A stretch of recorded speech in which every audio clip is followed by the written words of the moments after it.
अयम देवाय जन्मने स्तोमः विप्रेभ्यः आशयः अकारी रत्नधातमः। रत्न धारण करने वालों में सर्वोत्तम यह स्तोम देव के जन्म के लिए मेधावियों द्वारा मुख से किया गया। यह मंत्र ऋग्वेद के प्रथम मंडल के 20वें सूक्त का प्रथम मंत्र है। इस मंत्र के ऋषि हैं भगवान मेधातिथि महिमवत कांड। और यह जो प्रथम मंडल के 20वां सूक्त है, इसमें कुल 8 मंत्र हैं। और इस सूक्त के देवता के वहाँ दिव्य विषय, जिसे मुख्य विषय भी कहा जाता है, वह है ऋभवः। और ऋभवः का अर्थ होता है मेधावी जन। छंद प्रथम एवं द्वितीय का गायत्री, तृतीय मंत्र का विराट गायत्री, चतुर्थ मंत्र का निचृत गायत्री, मंत्र 5 का पीपलिका मध्या निचृत गायत्री, मंत्र 6, 7 गायत्री तथा मंत्र 8 पीपलिका मध्या निचृत गायत्री है। इस संपूर्ण सूक्त का स्वर षड्ज है। अष्टक क्रमेण यह ऋग्वेद के प्रथम अष्टक का द्वितीय अध्याय प्रारंभ होता है। तो यह जो मंत्र लिया गया वह ऋग्वेद के प्रथम मंडल का 20वां सूक्त है। और इसका जैसा कि बताया गया पूरा सूक्त का ही मुख्य विषय है मेधावी जन। मेधावी जन अर्थात ऋभवः इस संपूर्ण सूक्त का मुख्य विषय है। तो हमने प्रथम मंत्र लिए हैं, तो प्रथम मंत्र से ही सूक्त का परिचय भी प्रारंभ होता है कि इस सूक्त में क्या क्या विशेषताएं समाहित हैं। प्रस्तुत सूक्त प्रमुखतः है परम पुरुष और मेधावियों के परस्पर संबंधों के विषय में है। यानी परम पुरुष जो कि सृष्टि का अध्यक्ष है भगवान विष्णु, और मेधावी मतलब जो अध्ययनशील हैं, जो रिसर्च करते हैं और जो नीतियां बनाते हैं। तो इस मेधावी व्यक्तियों के बीच और परम पुरुष के बीच ये संबंधों के विषय में ये सूक्त का मुख्य विषय यहाँ पर लिया गया है ईशान परम परमात्मा के द्वारा। परम पुरुष के जीवन चरित्र का वर्णन विभिन्न पुराणों में विस्तार पूर्वक वर्णित है, जिसे भ्रमवश ईशान परम परमात्मा अर्थात ईश्वर समझ लिया गया है। ईशान सृष्टि का अध्यक्ष नहीं है, निर्माता और सम्राट है। और सृष्टि का अध्यक्ष यही परम पुरुष है जो आदरणीय है, अनुगमनीय है, किंतु उसकी उपासना किए जाने का कोई आदेश वेद में विद्यमान नहीं है। वह स्वयमेव ईशान परम परमात्मा अर्थात ईश्वर का उपासक है। तो यहां पर जो बात कही गई है वह ईश्वर मतलब ईशान परम परमात्मा और परम पुरुष जो सृष्टि का अध्यक्ष है उसको अलग अलग किया गया है। परम पुरुष सृष्टि का अध्यक्ष जो कि सर्वशक्तिमान प्राय है। प्राय मतलब जो है कि पूर्णतः सर्वशक्तिमान नहीं है, कुछ उसमें कमी है। लेकिन जो ईशान परम परमात्मा जो पूरा ईश्वर है जिसने सृष्टि बनाया है वो सर्वशक्तिमान है। तो यहां पर जैसे कि अपन देखते हैं कि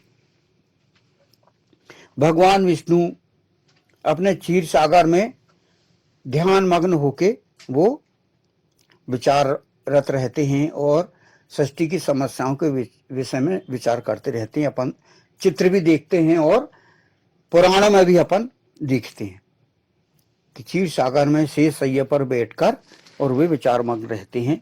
उनकी पत्नी भगवती लक्ष्मी उनके साथ उनके विचार विमर्श में साथ देती है। ऐसे ही भगवान शंकर भगवान रुद्र को अपन देखते हैं, वो भी जब भी देखते हैं कि वो ध्यान मग्न रहते हैं, है ना, और ध्यान मग्न रह के और वो अपने ईश्वर की उपासना में लगे रहते हैं भगवती पार्वती के साथ। तो पुराणों में ये हमने देखते हैं और शास्त्रों में भी ये है। तो वो किन का ध्यान करते हैं, यानी अपन चित्र में देखते हैं, अपन सीरियल में देखते हैं, शास्त्र में भी है।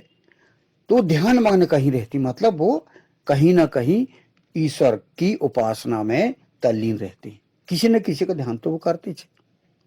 तो यहां पर इस सूक्त में यही अलग अलग किया गया है कि ईशान परम परमात्मा जो सर्वशक्तिमान है, जिसने वेद का संरचन किया है, जो भूत भविष्य वर्तमान सब कुछ जानता है, और उसने इस सृष्टि का एक अध्यक्ष बनाया है, और उस सृष्टि का जो अध्यक्ष है वह विष्णु परम पुरुष कहा गया है।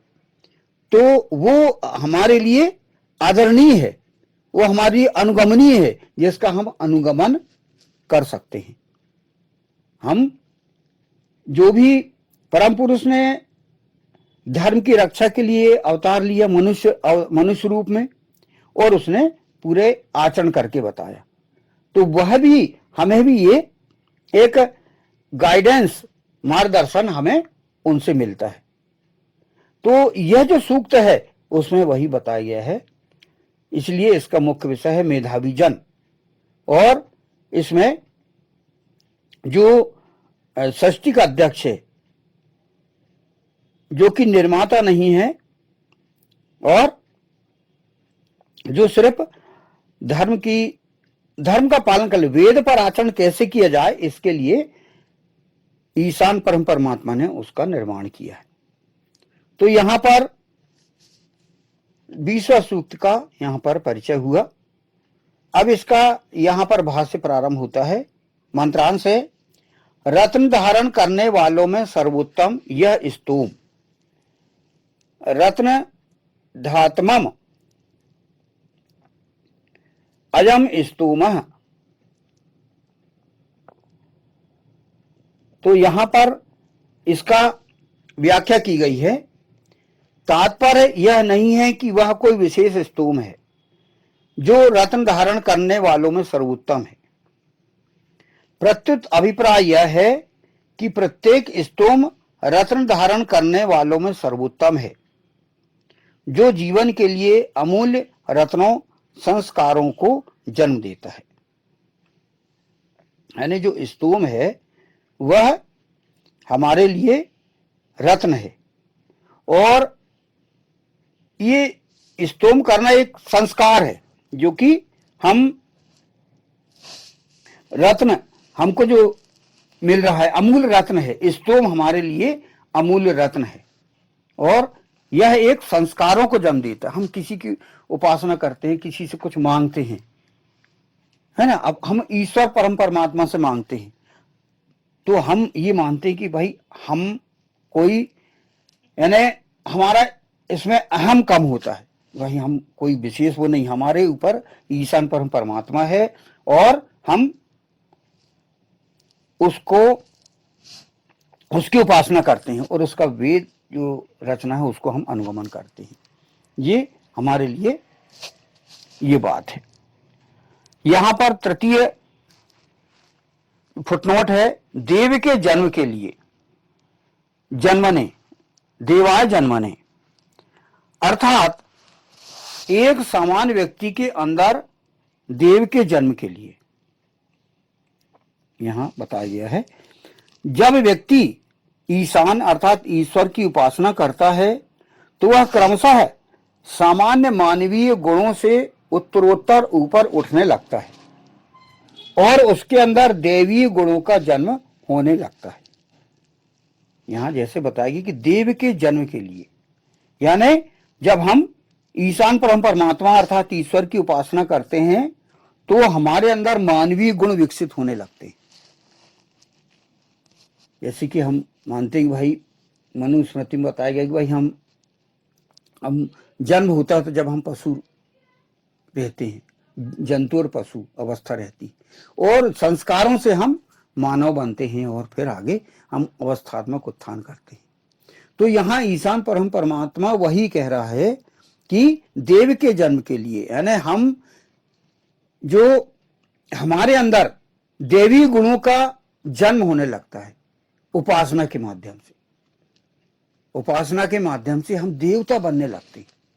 और यहां पर आगे कहा गया है इसके अतिरिक्त उसका अवस्थात्मक उत्थान भी इस प्रकार होता है और वह सामान्य मनुष्य अवस्था से ऊपर उठकर क्रमशः ऋषि अवस्था, देव अवस्था, ब्रह्म अवस्था, विशिष्ट ब्रह्म अवस्था और यदि वह औरत हो तो ऋषिका, देवी, ब्रह्माणी, विशिष्ट ब्रह्माणी और अंततः जगदम्बा अवस्था की प्राप्ति उसे होती है।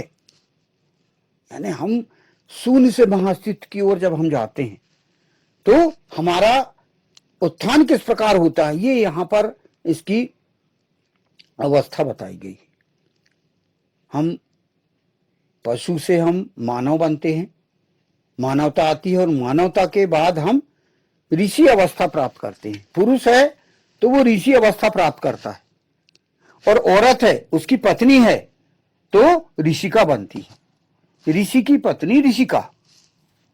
यानी यदि हम वैदिक की व्यवस्था को हम पूरी तरह मान रहे हैं तो मानव बनने के पश्चात व्यक्ति ऋषि अवस्था प्राप्त करता है। पति पत्नी दोनों उत्थान कर रहे हैं, अवस्थात्मक उत्थान, तो पति ऋषि होता है और पत्नी ऋषिका होती है। ये युगल का नाम दे दिया गया है, ऋषि ऋषिका।